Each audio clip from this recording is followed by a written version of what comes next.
This is Andy Purewal for Boxing Social in association with Betfred, and I'm delighted to be joined by Dante Benjamin. Dante, firstly, how are you?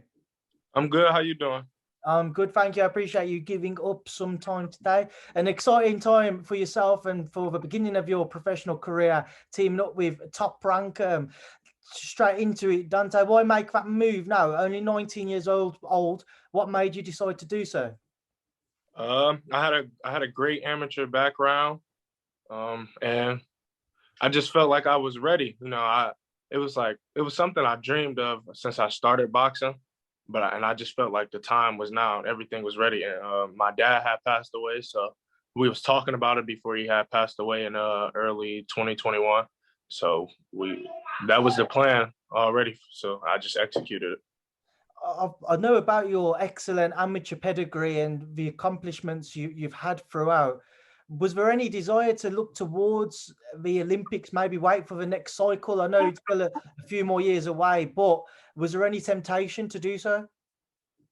Yeah. It was a lot of temptation. Actually, I really wanted to. I didn't know that they were having Worlds this year. I would have went to that too. I forgot all about that, so I would have waited a little bit longer, and then probably still announce it by then. But I would have fought on Worlds. But it was a lot of temptation. But I felt like I was ready for the pros, and everybody around me felt like that too. So obviously teaming up with Top Rank then, Dante, why Top Rank? Why Bob Arum? What in particular stood out for you when you spoke to them in comparison to other promoters? Bob Arum, I just like the way he moves his fighters. He starts everybody off. All my friends are signed with him too, and the way their careers are moving. Jared Anderson, Shakur Stevenson, Troy, Keyshawn Davis, Duke Reagan, Tiger Johnson. Like I like the way he moved their careers, especially Xander too. I mean, Dante, I want to touch on that. A lot of the, the Olympians, the successful amateurs from the US system, certainly from this past cycle, they have gone and signed with Top Rank, with Bob Arum. Do you all just see the same thing in Bob and to how he's going to guide all of your careers, which is why he's making him such a tempting proposition for you, a tempting person to go and sign with?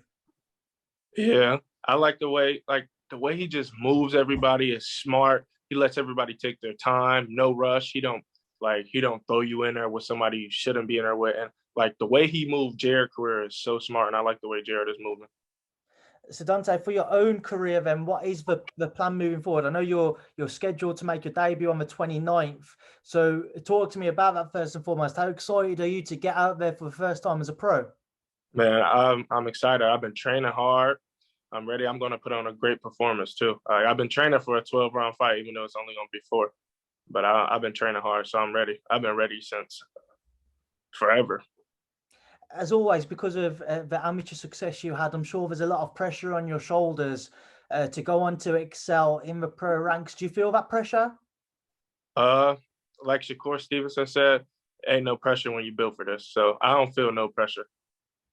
It's Um, either pressure bust pipes or they make a diamond. I'm gonna be a diamond. That's very well put, Dante. Provided obviously the 29th goes to plan for yourself, moving beyond that and into the remainder of a long year ahead, what would you like to achieve? What is kind of in your mind as to how often you'd like to be out and what you'd like to go on to do? I think I want to fight about 4 or 5 times this year, and I want to end the year off with a 6 rounder. But to achieve, I just want to get my name out there more, and everybody to. I want to build my fan base up, starting slowly, and I want to be an exciting fighter. I want all the casual boxing fans, like people that really don't know about boxing, to know my name and everything like that. And then I do want prospect of the year too, and maybe knockout of the year. But that don't matter to me. I just want to win. It's an interesting point you make of trying to entice the casual audience into following you, to becoming your supporters. How do you look to actually do that? How do you look to try to get those guys to want to follow your career and to follow the sport of boxing in general? More so just trying to relate to them outside of boxing. Once I do that, then I think they will be like able to follow my career. Because I used to play basketball and everything like that. So I want them to get to know me outside of boxing and then like build a relationship with them like that, and then like my family and everything like that. And then they will probably follow along with my career then. Dante, talk to me about kind of the initial transition then from the amateur style to the professional style. How have you found it so far?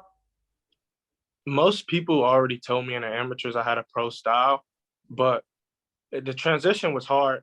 Training with Prentice Brewer, he and Renard Safo, they got me ready. They was telling me a lot of stuff is different from the amateurs and pros, and they showed me it. Like, and then at first it was hard, but now it's like more easy and everything. Like, I'm learning all the tricks and stuff. And then in April, past April, I sparred with Joshua Buatsi, the Olympic bronze medalist. So working with him helped me understand the pro style and everything like that. He was showing me tricks and tips. With Josh, obviously we know him well, but I'm from the UK. Talking about that experience, what did you take away from sparring Mr. Buatsi? That was a great experience. I was just excited to be there, and I was just coming back. I wasn't in shape like as I could have been because everything was happening with my father before then. But that was a great experience. That was one of the best experiences I had. I would love to train with him again. Sparring him was like it was just different. I could tell like his style was different. Like even when we was in close, he would move my arm out the way, hit me with some body shots and stuff. And just learning from him and being in that environment, it just motivated me.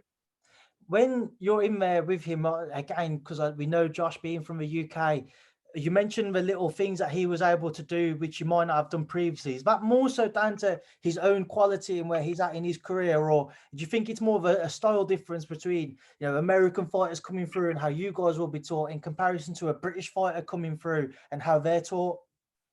I think it's a little, I think it's a little bit of both because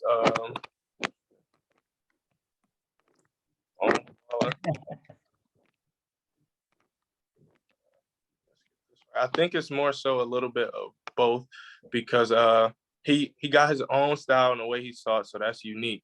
But also when the pro he add his pro style to it too, like the stuff in the pros and everything like that. He add that to his UK style. It shows the difference because when I spar a lot of American fighters, they don't do what he do. Like it was a time where we was in the clinch real close in the middle of the ring, and he moved my arm out the way, hit me with a body shot, and then put it back. Like I think that's something like a UK style, and then he just add the pro touch to it, like sitting down on a body shot instead of like more so combinations and then making every punch count.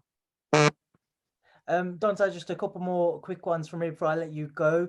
Firstly, I just want to see if you got a message to those who are going to follow your journey, who are going to support you, and to the rest of the light heavyweight division to announce yourself onto the scene. Message. I was just, I don't really say too much, but if I had a message, I would be like, just watch out for me. I promise. And final one, Dante, I'm sure you'll be tuning in next weekend. Joe Smith Jr., Callum Johnson, WBO world title on the line, in light heavyweight. What's your thoughts? I can't wait. Like, I think that's going to be a great fight, but I see Joe Smith Jr. winning. But I think it's still going to be a great fight. And it's a great undercard, too. Everybody that's on there. Dante, I will leave it there and I'll leave you to enjoy the rest of your day. It's a pleasure to talk to you for the first time. I'm sure it won't be the last. Thank you for speaking to me on Boxing Social. Thank you for having me.